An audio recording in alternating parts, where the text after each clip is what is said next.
Bonjour à tous chers amis et bienvenue sur la chaîne YouTube du diocèse pour ce nouveau numéro de Parole d'évêque en compagnie bien entendu de Monseigneur Nicolas Souchu. Bonjour Monseigneur, merci d'être avec nous aujourd'hui. Monseigneur, avant de vous poser ma première question, permettez-moi de vous adresser nos meilleurs vœux pour cette année 2025. Une année qui sera charnière pour notre diocèse, qui verra le travail de 2 années de synode aboutir à la promulgation d'actes synodaux en septembre prochain. Tous mes meilleurs vœux également à celles et ceux qui nous regardent et qui nous suivent fidèlement. Monseigneur, il y a 15 jours, notre diocèse est entré dans l'année sainte voulue par le pape François, avec une ouverture à la cathédrale de Dax et une ouverture aussi à la co-cathédrale d'Aire-sur-la-Dour. Comment est-ce que notre diocèse va concilier cette année jubilaire avec la 2e année de notre synode diocésain? D'abord, merci pour vos vœux, et puis moi aussi, je voudrais souhaiter une sainte année jubilaire à tous ceux qui nous écoutent et qui nous regardent. Dès que nous avons su que le thème donné pour cette année jubilaire par le pape François était Pèlerin de l'espérance, nous nous sommes tout de suite dit que cela rejoignait le thème de notre synode diocésain, Oser l'espérance dans nos communautés chrétiennes.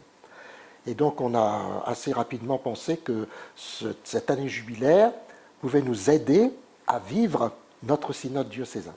Tout cela n'est pas incompatible.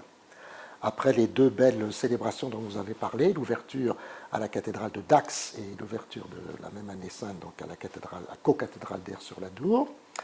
Donc en janvier-février, c'est-à-dire maintenant, les équipes synodales sont invitées à se retrouver après l'assemblée synodale du mois de novembre, qui a fait un certain nombre de votes, de propositions. Et là, il s'agit maintenant d'affiner les choses de façon à ce que l'assemblée synodale de mai puisse voter des orientations pour la vie du diocèse, qui seront normalement promulguées le 14 septembre. Donc déjà, ça c'est l'aspect synodal de cette année jubilaire. Ensuite, on s'est aperçu que comme Pâques est assez loin, le carême va donc tomber simplement en mars. Donc j'ai proposé au curé, aux membres des EAPP, en mars-avril, de travailler le texte que nous, les évêques, nous avons édité au moment de la conférence des évêques de France, vers un jubilé de l'espérance. Et ce texte insiste sur un des aspects de ce jubilé, c'est le 1700e anniversaire du concile de Nicée en 325. Car un petit peu avant, notamment un prêtre qui s'appelait Arius, qui était à Alexandrie, en Égypte, s'interrogeait pour savoir si, bon d'accord, Jésus est Dieu, mais est-ce qu'il est autant Dieu que Dieu le Père? Voilà. Et donc, il y a eu toute une controverse. Ça rejoint aussi la vie de notre diocèse. Par exemple, Sainte Quitterie, qui était fille d'un roi wisigoth. Les Visigoths, ils étaient ariens, c'est-à-dire qu'ils avaient adopté les thèses d'Arius, et non pas celles du concile de Nicée. Et Sainte Quitterie, pour rester fidèle à la foi catholique telle qu'elle avait été redéfinie au concile de Nicée, eh bien, elle est tellement restée fidèle qu'on lui a coupé la tête. Donc, vous voyez, ça rejoint aussi notre histoire. Voilà. Donc ça, c'est important puisque le concile de Nicée a été ouvert le 20 mai 325, donc ce sera juste après notre assemblée synodale. Et puis, en action de grâce, eh bien, nous avons proposé que le pèlerinage diocésain à Rome se fasse début octobre, donc du 6 au 10 octobre, c'est-à-dire après la promulgation des orientations de notre synode, pour que nous puissions rendre grâce à Dieu pour tout ce que nous aurons vécu à la fois dans notre synode diocésain et pendant cette année jubilaire.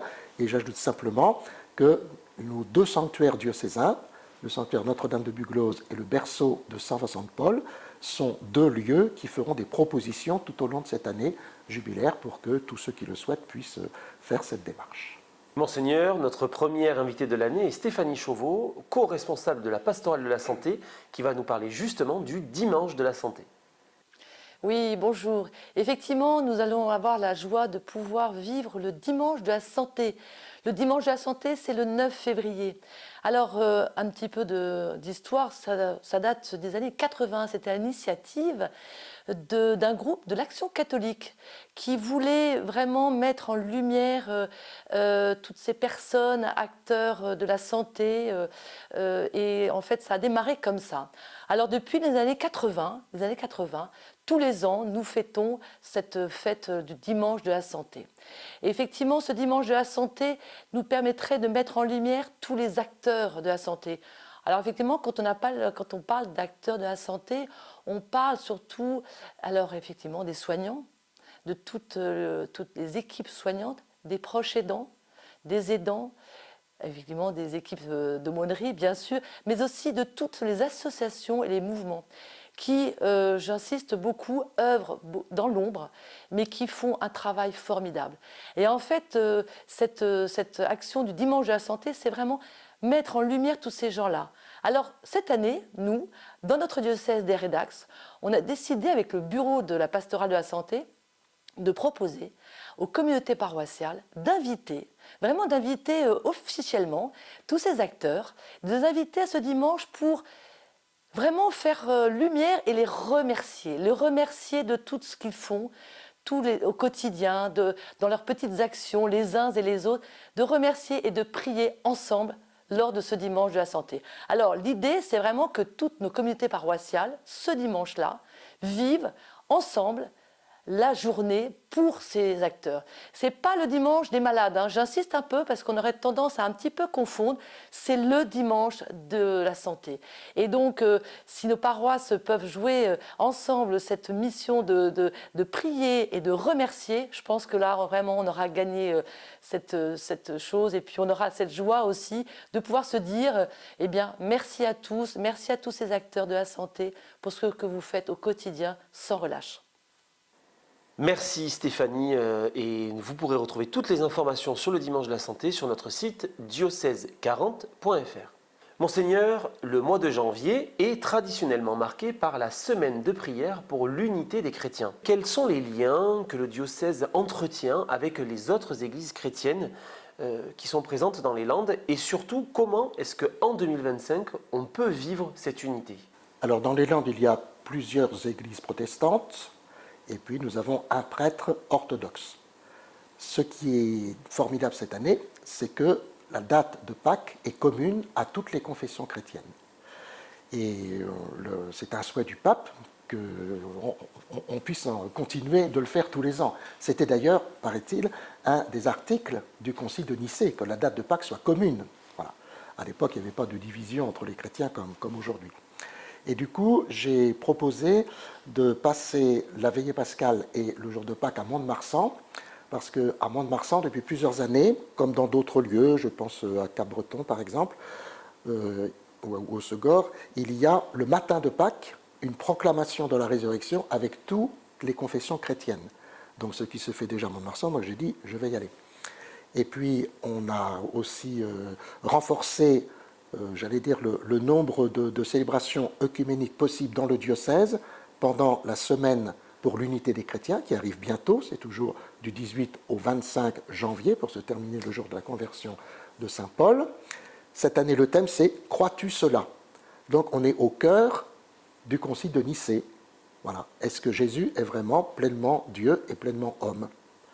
Et moi-même, je participerai donc à la célébration qui aura lieu le 18 janvier à 18h à la chapelle de l'hôpital de Mont-de-Marsan, et puis le 21 janvier à 18h30 à la chapelle de la Pince à Saint-Paul-les-Dax, pour manifester que c'est important, pendant cette année jubilaire, alors que la date de Pâques va être commune, eh bien c'est cette unité que nous pouvons faire entre les chrétiens. Avant de vous quitter, Monseigneur, quelle pourrait être la bonne résolution de l'année 2025? Eh bien, ce serait peut-être de savoir se projeter. Parce que l'espérance, donc liée à l'année jubilaire et à notre synode diocésain, l'espérance nous projette toujours en avant. Charles Péguy, que j'aime bien parce que c'est un poète orléanais, il disait que l'espérance nous fait voir ce qui ne se voit pas. Et je me souviens que le texte que le pape a donné pour la journée mondiale de la paix, le 1er janvier, était un texte prophétique, autant prophétique que l'année jubilaire sur l'espérance. C'est-à-dire que le pape demandait le pardon de nos offenses, parce qu'il y a plein de choses qui ne vont pas. Il donnait d'ailleurs des choses très pratiques, qu'il fallait diminuer les dépenses pour faire de l'armement, de façon à avoir un espèce de fonds qui puisse aider les pays qui sont en difficulté, la remise de la dette.